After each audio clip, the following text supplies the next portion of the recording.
प्रिय छात्रों, हिंदी के इस शिक्षण सत्र में आपका हार्दिक स्वागत है।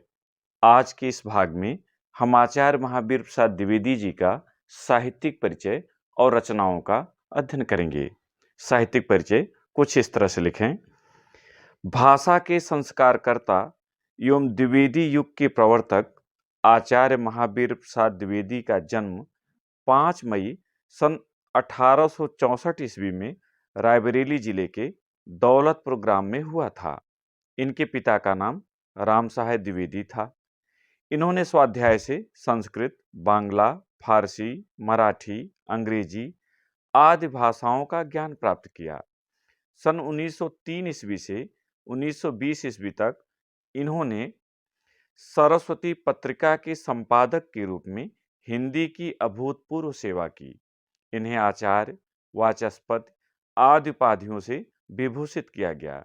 21 दिसंबर सन 1938 ईस्वी में अपार यश प्राप्त कर ये पंचतत्व में विलीन हो गए। द्विवेदी जी की प्रतिष्ठा श्रेष्ठ निबंधकार, प्रखर आलोचक, आदर्श संपादक आदि के रूप में रही है। इन्होंने भाषागत त्रुटियों को दूर कर उसे समृद्ध बनाया। इन्होंने भाषा के स्वरूप, वाक्य विन्यास, विराम चिन्हों के प्रयोग तथा व्याकरण की शुद्धता पर विशेष बल दिया। द्विवेदी जी ने स्वयं लिखा और अन्य को लिखने के लिए प्रेरित किया।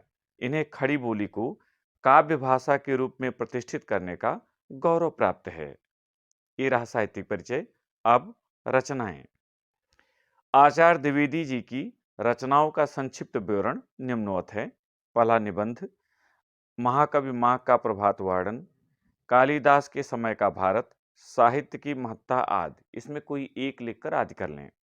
आलोचना ग्रंथ नाट्यशास्त्र, हिंदी नवरत्न, रसज्ञ रंजन, साहित्य सीकर, कालिदास की निरंकुशता आदि। इसमें कोई दो लिख करके आदि कर लें।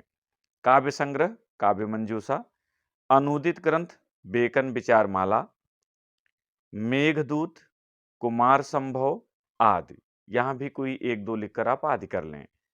संपादन सरस्वती मासिक पत्रिका। अन्य ग्रंथ जल चिकित्सा, संपत्ति शास्त्र, वक्तृत्व कला आदि। इन 5 या 6 जो दिए गए हैं, इनमें से कोई कम से कम 3 का उल्लेख आप जरूर करें। उनमें कम से कम 1 या 2 रचनाएं लिखकर आदि कर दें तो आपका जो ये कृतियों का खंड है ये पूरा माना जाएगा। अगर लिख सकें तो हिंदी साहित्य में स्थान भी लिखें।